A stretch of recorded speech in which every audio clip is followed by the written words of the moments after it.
The loud cries of a baby echoed through the packed airport terminal. Passengers sighed, rolled their eyes, and some even muttered under their breath. But one man, seated quietly in a corner with his 6-year-old daughter, didn't flinch. Instead, he looked up and offered a soft smile toward the sound. He knew that sound far too well. Daniel Hayes was a single father. His wife, Amelia, had passed away during childbirth, and since that tragic day, he had raised their daughter, Lily, alone. It hadn't been easy. He had left his corporate job, picked up freelance work, even delivered food late into the night just to make ends meet. Every decision he made, every sacrifice, was for Lily. That day, Daniel and Lily were at the airport, about to board a flight to New York. It wasn't just any trip, it was Lily's dream.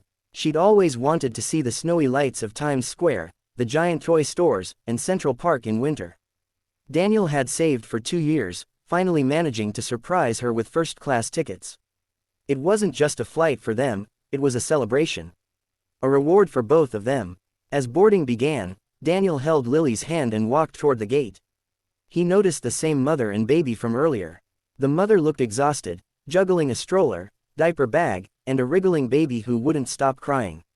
Her face was flushed, eyes tired, but she kept whispering apologies to the people around her.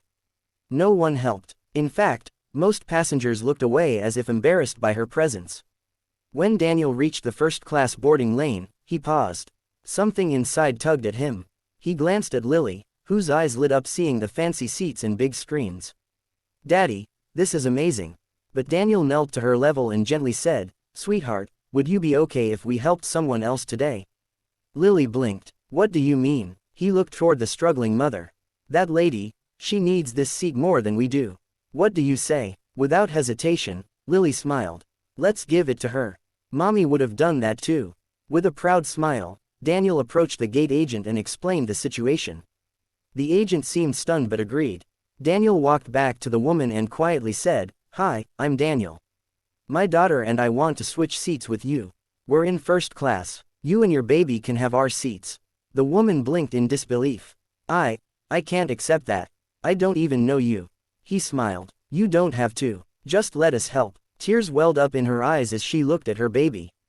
"No one's ever done something like this for me, thank you." "Really?" Daniel and Lily took 2 seats near the back of the plane, next to a bathroom that reeked slightly and had a broken screen. Lily didn't complain once. She pulled out her coloring book and whispered, "I think Mommy's proud of us right now." Unknown to Daniel, a flight attendant who had overheard everything notified the captain. Word traveled fast, and it didn't stop there. The woman he gave the seat to. She wasn't just a passenger. Her name was Harper Sullivan, and she was the regional director for customer experience at the airline. She had boarded anonymously to observe how passengers were treated during flights. No one knew her identity, until now. After the flight, Daniel and Lily were among the last to disembark. As they stepped into the terminal, a man in a suit approached them. "Mr. Hayes?" "Yes," Daniel said, slightly confused. "I'm Aaron Blake, Vice President at Blue Star Airlines. Ms. Sullivan would like a moment with you." Before Daniel could speak, Harper appeared, holding her baby in one arm, her face glowing with gratitude. "You didn't know who I was. You didn't ask for anything. You gave up something special without expecting anything in return. I've worked for this airline for over a decade, and I've never seen a gesture like that." Most people looked away. "You didn't." Daniel smiled softly. "I just did what I hoped someone would do for my daughter if I weren't around." She handed Lily a small teddy bear dressed in a pilot's uniform.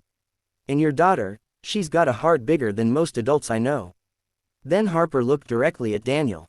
"We'd like to upgrade your tickets for life. You and Lily will fly for free, anywhere, anytime, first class. Consider it a small thank you." Daniel was stunned. "That's too much." No," she interrupted, "it's not enough. But it's a start." That night, Daniel tucked Lily into a plush hotel bed in New York. As she dozed off, snowflakes fell silently outside their window, painting the city white. He sat by the window, thinking of Amelia, of how proud she'd be. The next morning, a story broke across social media. A passenger had recorded the exchange at the gate and uploaded it, tagging the airline. The video went viral overnight. News outlets picked it up. Daniel and Lily were invited on talk shows, morning news segments, and podcasts.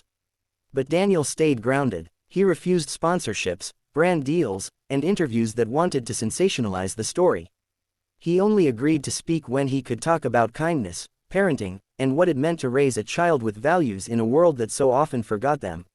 He said in one interview, "We don't need to be rich to make someone's day better.